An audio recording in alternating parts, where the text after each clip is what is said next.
स्वागत है। श्री विद्या के बारे में जानकारी आप श्री विद्यापीठम द्वारा प्राप्त करते ही है। इस चैनल में हम अलग अलग श्री विद्या के बारे में नॉलेज आपको देते हैं। पिछले हफ्ते आपने श्री यंत्र के भूपुर के बारे में पहला लेक्चर देखा जो 10 प्रकार के द्वार नायक थे। अभी हम देखेंगे कि द्वार नायक जैसे होते हैं वैसे द्वार नायिकाएं भी होती है। द्वार नायिका क्या काम करती है ये आज के लेक्चर में आपको बताऊंगा। पहले आपको एक चार्ट देखना पड़ेगा। ये जो चार्ट आपके सामने रखा हुआ है, इस चार्ट में भूपुर मतलब श्री यंत्र आपको दिख रहा है। श्री यंत्र के बाहर 4 देवियों के स्थान दिख रहे हैं, जिसमें पहली पश्चिम दिशा में कुब्जकेशी देवी है, उसको कहते हैं कुब्जकेशी द्वार नायिका। उत्तर दिशा में सिद्धलक्ष्मी द्वार नायिका है, पूर्व दिशा में उन्मनी द्वार नायिका है, दक्षिण दिशा में दक्षिण कालिका द्वार नायिका है। ये 4 द्वार नायिकाएं क्या करती है? हर दिशा में, हर द्वार के ऊपर, डोर के ऊपर जो द्वार नायिकाएं है उसका काम क्या है ये मैं आपको बताऊंगा। आप सोचेंगे कि डोर एक ही होना चाहिए, किसी भी डोर से कोई भी आ जा सकता है। ऐसा नहीं होता मित्रों। आगे का जब नॉलेज पर सुनेंगे ना तो आपको समझ में आएगा कि श्री विद्या का नॉलेज कितना डेप्थ है। ठीक है, तो ये जो द्वार नायिकाएं है आपके सामने जो चार्ट है, तो ये चारों डोर से 4 अलग अलग प्रकार के एनर्जीज अंदर जाते हैं। तो पश्चिम दिशा मतलब कुब्जकेशी का जो डोर है, यहां से श्री यंत्र के अंदर पवित्र आत्माएं जाती है। ये पवित्र आत्माएं कौन सी? जिन्होंने श्री विद्या का उच्चतम अभ्यास किया है। देखो, मनुष्य जो है वो श्री यंत्र के अंदर जा ही नहीं सकता। ठीक है, पहले ही मैं आपको बताता हूं, मनुष्य को सिर्फ भगवान शंकर इनको ही प्रसन्न करना है। भगवान शंकर उनको ही प्रसन्न करना है, तो उसके लिए 3 जन्मों का कंटिन्यू पुण्य चाहिए या 100 इयर्स का प्रॉपर पुण्य चाहिए। तो कहीं आप कैलाश देख सकते हैं या फिर भगवान शिव से इंटरैक्ट हो सकते हैं। ये जो आजकल लोग शिव की साधना विधना करते हैं तो उस टाइप से ये नहीं होता।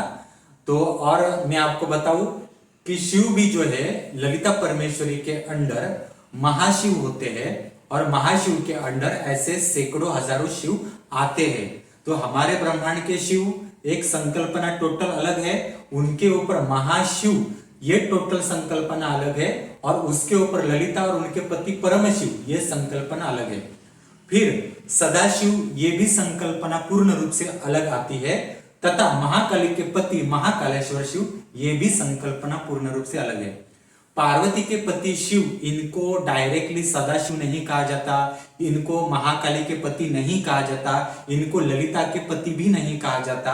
ये पहले ध्यान में रखिए। लोग क्या करते हैं, ये शिव है तो ये मतलब इसका भी पति है उसका भी पति है। नहीं मित्रों, आपकी थ्योरी बहुत मजबूत चाहिए, बहुत डीप लेवल का नॉलेज चाहिए। ठीक है, तो ये श्री विद्या में आपको इतना डेप्थ में नॉलेज चाहिए मित्रों। तो ये जो आपके सामने जो चार्ट आप दिखाई दे रहा है, इसमें कुब्जकेशी ये जो द्वार नायिका है पश्चिम दिशा, यहां से पवित्र आत्माएं अंदर जाती है। इसलिए पश्चिम दिशा में ही मनुष्य हमारे यहाँ पे श्री यंत्र का पूजन करते हैं। पश्चिम दिशा से ही अंदर जाते हैं। ठीक है, तो यहां से आत्माएं जाती है। दूसरा सिद्धलक्ष्मी है। देखिए, सिद्धलक्ष्मी ये श्री यंत्र का उत्तर दिशा का द्वार है। तो यहां पर कौन अंदर जाता है इस दरवाजे से? तो देवगण, प्राणी और पशु। अब आप सोचेंगे देवगण ठीक है, पर प्राणी और पशु? मित्रों, आपको बताता हूं, प्राणी और पशु जगत के भी देव देवताएं होती है। जैसे मनुष्य का इंपॉर्टेंस है, वैसे जो है प्राणी जगत और पशु जगत का भी इंपॉर्टेंस होता है। अभी आपको बता दो, रोड के ऊपर कुत्ता मरता है। आप सोचेंगे कि कुत्ता है, क्या जिंदगी है, मर गया, परंतु उस कुत्ते के जीवन का भी हिसाब किताब रखना पड़ता है। अगर आकाश मार्ग से पशु पक्षी जाते हैं, कीड़े मकोड़े जाते हैं, वो भी मरते हैं, उनका भी हिसाब किताब रखा जाता है। हर एक पशु की जाति है, उस समाज की अलग अलग देवी देवताएं होते हैं मित्रों। जैसे मनुष्य को बीमारियां आती है, मनुष्य को सुख दुख होते हैं, वैसे प्राणियों को भी बुद्धि होती है, उनके भी सुख दुख होते हैं, उनका भी समाज होता है, उनकी भी अपनी एनर्जी होती है। कुछ प्राणी जो होते हैं वो शाकाहारी होते हैं, कुछ प्राणी मांसाहारी होती है। तो हर एक प्राणी के पास अलग अलग एनर्जीज होती है। तो प्राणी समुदाय का अपना अपना अलग अलग जगत है, उसके अलग अलग देवी देवता होते हैं। तो सिद्धलक्ष्मी इस द्वार नायिका है। ये द्वार नायिका इस दरवाजे से देवगण, प्राणी और पशु जगत के जो देवी देवताएं होते हैं, उस ब्रह्मांड को चलाने वाले, वो एनर्जीज इस मार्ग से जाते हैं। अब आते हैं हम तीसरी देवता उन्मनी द्वार नायिका। उन्मनी द्वार नायिका जो है, यहां से कौन जाता है, तो यहां से सन्यासी गण, गुरुमंडल, श्री यंत्र का भी गुरुमंडल, मतलब ललिता और ललिता के नीचे, इवन ललिता के नीचे भी गुरुमंडल है, महावराही जिनके बिना श्री विद्या की साधना पूर्ण नहीं होती, राजमातंगी, महागणपति, बाला त्रिपुर सुंदरी, ये जो साधनाएं हैं जिनके बिना श्री विद्या की साधना शुरुआत ही नहीं होती, इनका भी गुरुमंडल होता है। ये सारे गुरुमंडल, इवन बाहरी ब्रह्मांड जो होते हैं, तो बाहरी ब्रह्मांड के गुरुमंडल भी श्री यंत्र में आते हैं, उनके उनके काम होते हैं। तो वो सारे गुरुमंडल जो होते हैं, सन्यासी गण होते हैं, ये सभी पूर्व दिशा जो होती है वहां से आया जाया करते हैं, और उनका सब काम जो है वो उन्मनी देवी देखती है। अब ये समझ में आ गया। उसके बाद चौथा दक्षिण कालिका, दक्षिण द्वार है। ये दक्षिण कालिका मतलब ये तामसी तत्व है, दक्षिण दिशा है, ये तामसी तत्व है। ये सबसे स्ट्रिक्ट द्वार है। यहाँ पे कठिन, यहाँ पर बहुत नियम होते हैं, कड़ा पहरा होता है, बहुत नियम होते हैं यहाँ पर। ऐसा वहां पे जा नहीं सकता, अदर शक्तियां वहां पर जा ही नहीं सकती। यहाँ पर असुर पक्ष की जो शक्तियां होती है वो अंदर जाती है। अब आपको समझ में आ गया कि चार दिशाओं में कौन से देवी देवता वहां से एंटर करते हैं। अब कुब्जकेशी करती क्या है, सिद्धलक्ष्मी क्या करती है, उन्मनी दक्षिण कालिका करती क्या है उस डोर के ऊपर, ये तो आपको समझ में आ गया कि कौन अंदर जाता है, हाँ क्यों जाता है, ये समझ में आ गया। देखो मित्रों, जैसे इसका अभ्यास है उसी प्रकार से महाकाली के यंत्र का भी अभ्यास है, महाकाली का अभ्यास है। ऐसा अगर आप भगवान शिव और पार्वती का अभ्यास कर रहे हैं या विष्णु लक्ष्मी का अभ्यास कर रहे हैं, तो उनका भी यंत्र होता है, उनका भी ऐसा ही पहरा होता है, पर देवी देवताएं अलग होते हैं, तो इनका भी अभ्यास होता है। ये ऐसा नहीं है कि आप किसी शिविर में जाकर बैठकर कान में मंत्र फूंक दिया और जाप कर लिया, दीक्षा हो गई। तो इस तरह से ये शॉर्टकट वाले दीक्षाएं और साधनाओं से ये नॉलेज नहीं आता मित्रों। अब तो आपको समझ में आ गया होगा कि श्री विद्यापीठम में सीखना क्यों जरूरी है। ये जो नॉलेज हम जो देते हैं वो अदर जगहों पर नहीं दिया जाता।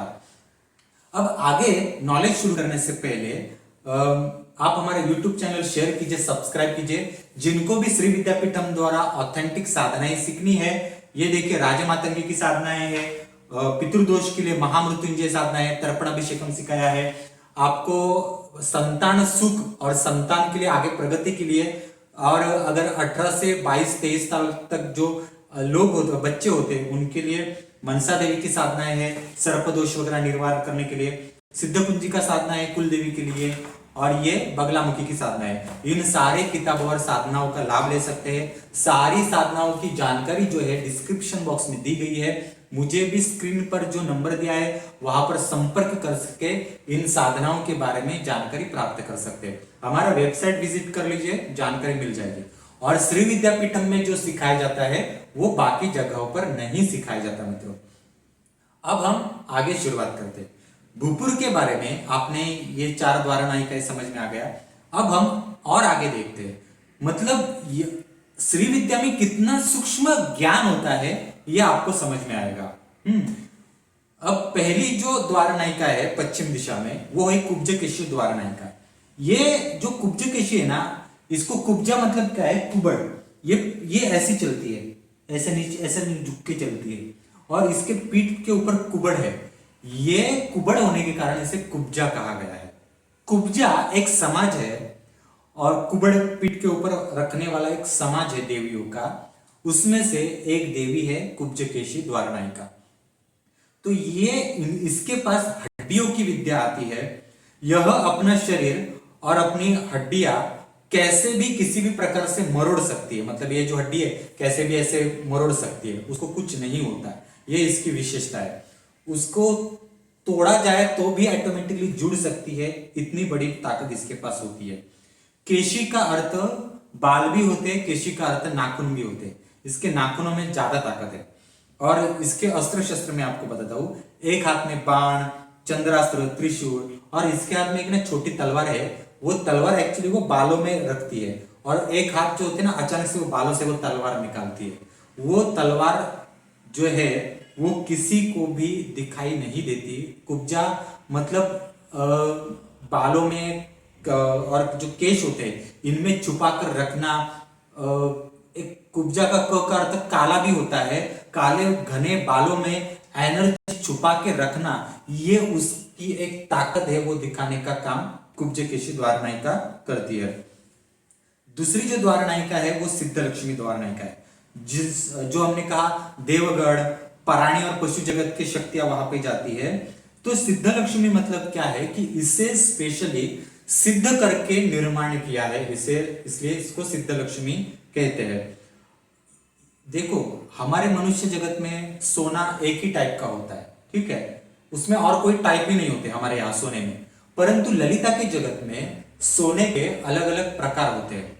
उसमें से एक प्रकार जो है वो बहुत कठिन और कड़क, पत्थर जैसा कड़क जो सोना है, उसकी देवी सिद्ध लक्ष्मी देवी, सिद्ध लक्ष्मी के जो पैर है ना, पैर, ये पैर कड़क पत्थर के सोने जैसे है।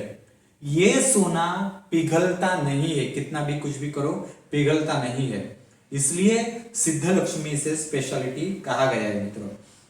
और ललिता के पास तो अलग अलग प्रकार के सोना होता है। ये देखो मित्रों, ये नॉलेज लेने जैसा है कि हम सोचते हैं कि हमारे यहाँ सोना है, उसी टाइप का सोना देवलोक में होता है। नहीं, मैंने तो अभी देवलोक की बात ही नहीं किया है, मैं उसके ऊपर ललिता त्रिपुर सुंदरी के जगत की बात कर रहा हूं, ठीक है। ये देवी क्या करती है कि देखो देवी देवता आते हैं, पशु पक्षियों के भी बड़े बड़े जगत के देवी देवता आते हैं, तो वो जो देवगण होते हैं उनके ऊपर स्वागत करने के लिए ऑटोमेटिक पुष्प वर्षा वो होता है, वो ये देवी देखती है। सारे देवी देवताओं के ऊपर नहीं होता, जो महत्वपूर्ण देवी देवता होते हैं उनके ऊपर बाहर ही पुष्प वर्षा होता है, वो ये देवी देखती है।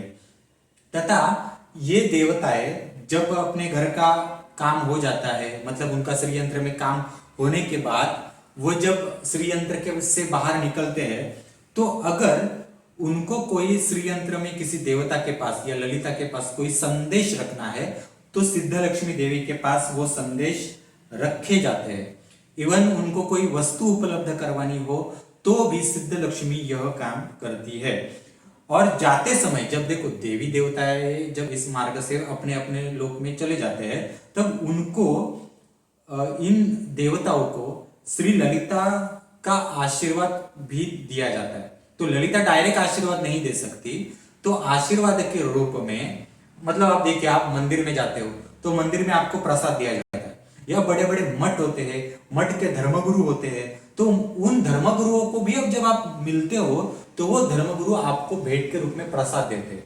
तो वैसे ही वो श्रीयंत्र है, राजमहल है, वहां पर भी देवी के दर्शन के लिए, देवी क्या अन्य कामकाज के लिए जो देवी देवता जाते हैं, और वो जाने के बाद अपने घर वापस जाते हैं, तो वापस जाते समय सिद्ध लक्ष्मी देवी ललिता की तरफ से आशीर्वाद के रूप में उनको प्रसाद देती है। ये प्रसाद उनको उन देवताओं के बच्चों के लिए, पत्नियों के लिए, पतियों के लिए होता है, तथा उनके प्रमुख जो देव होते हैं उनके लिए भी वो प्रसाद होता है। और वो प्रसाद उतना ही दिया जाता है कि उनकी उनकी जो देवता है प्रमुख, वो सिद्ध लक्ष्मी को समझ में आता है कि कितनों को क्या देना है, तो उतना ही वो दिया जाता है। तथा ये जो देवी है ना, इसके एक हाथ में त्रिशूल होता है, दूसरे हाथ में एक सोने की प्लेट होती है, और ये सोने की जो प्लेट होती है ना, उसमें देवी ललिता को जो पसंद फल होते हैं उस प्लेट में होते हैं। उस प्लेट में जो पसंदीदा जो फल होते हैं, और उस प्लेट की, वो जो सोने की प्लेट है उसकी जो कड़ा है उसमें हीरे, जो जहरीले हीरे होते हैं वो जड़े हुए रहते हैं। और ये जहरीले हीरे जो होते हैं वो मतलब एक चक्र की तरह काम करते हैं, मतलब उसका जहर इतना तेज होता है कि उसकी सिक्योरिटी है, वो आप ऐसा समझ सकते हैं, वो उसकी विशेषता है। अब तीसरे हाथ में जो देवी के एक कलश होता है, और कलश में देवी का कुमकुम उसमें होता है, उस कुमकुम, तो ये जो है सिद्ध लक्ष्मी के हाथ में होता है। तो आपको समझ में आ गया कि जब आप कोई भी महाविद्या का, बगलामुखी, भुवनेश्वरी, कमला, काली का अभ्यास करते हो, श्री विद्या का अभ्यास करते हो, तो किसी गुरु ने मंत्र दिया और जाप किया, घर में श्री यंत्र रखा, ये इससे दीक्षा साधना नहीं होती मित्रों। इतना सूक्ष्म अभ्यास चाहिए। आपने 10-10 सालों तक जहां से श्री विद्या सीखी है, उन्होंने आपको इतना सूक्ष्म अभ्यास सिखाया है क्या, वो भी आप देखिए। क्योंकि बहुत लोग 10-10, 15-15 लाख जो है गलत गुरुओं के चक्करों में फंस जाते हैं मित्रों। तो अभी देखते हैं उन्मनी देवी। उन्मनी देवी गुरुमंडल सन्यासी, इनकी वो देवी है।